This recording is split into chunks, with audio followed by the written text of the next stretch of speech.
Bonjour à tous. Dans cette vidéo, je vais vous expliquer comment multiplier un nombre par 10, 100, 1000. Alors, nous allons voir deux cas. Nous allons voir d'abord le cas où le nombre que l'on doit multiplier est entier.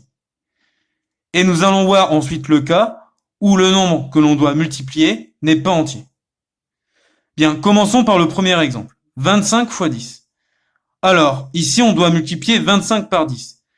Donc, le nombre que l'on doit multiplier par 10 est un nombre entier. Alors, quand le nombre que l'on doit multiplier est entier, il y a juste deux étapes à faire.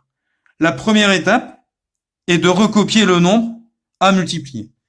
Le nombre que l'on doit multiplier ici, c'est 25. Donc, on va recopier 25. Et la deuxième étape, ça va être de rajouter un ou plusieurs zéros. Combien de zéros est-ce qu'on va rajouter ici? Alors, on doit multiplier 25 par 10. Mais dans 10, il y a combien de zéros? Dans 10, il y a un zéro. Il y a un seul zéro.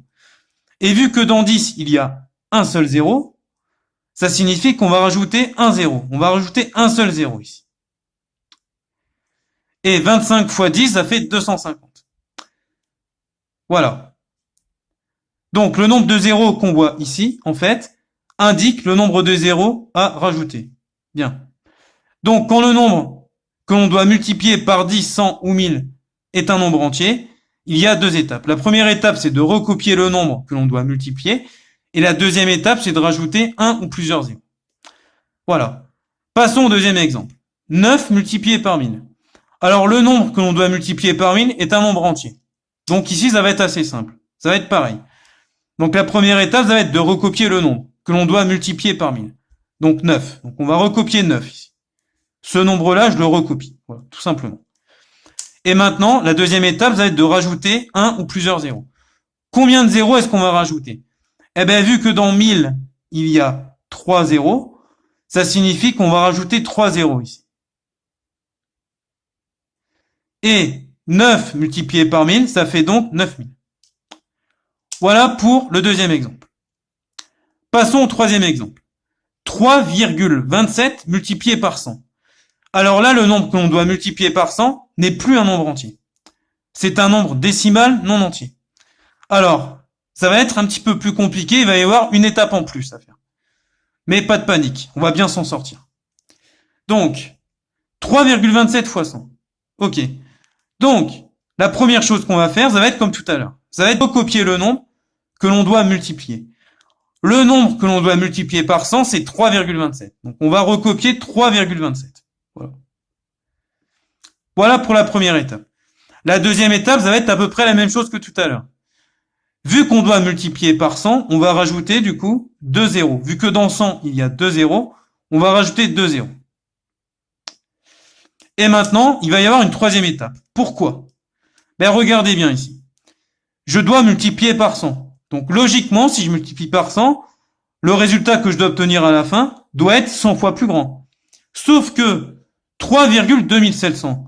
3,2700, en fait, c'est le même nombre que 3,27. C'est la même chose. Donc, il va falloir faire quelque chose en plus. Il va y avoir une troisième étape à faire.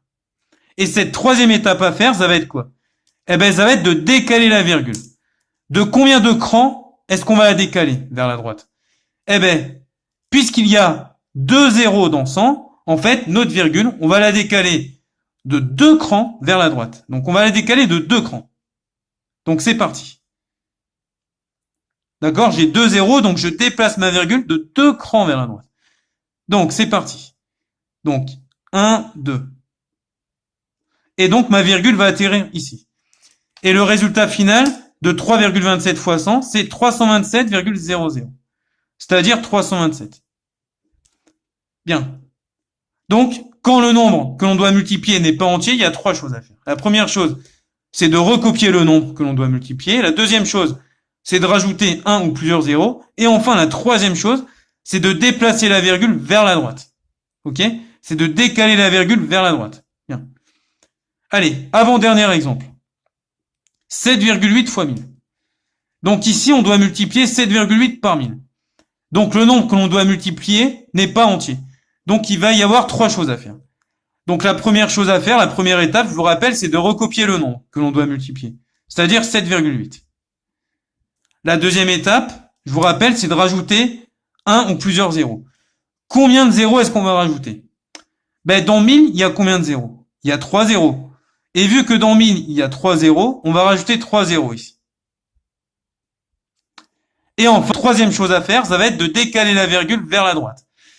Et la virgule, on va les décaler de combien de crans vers la droite?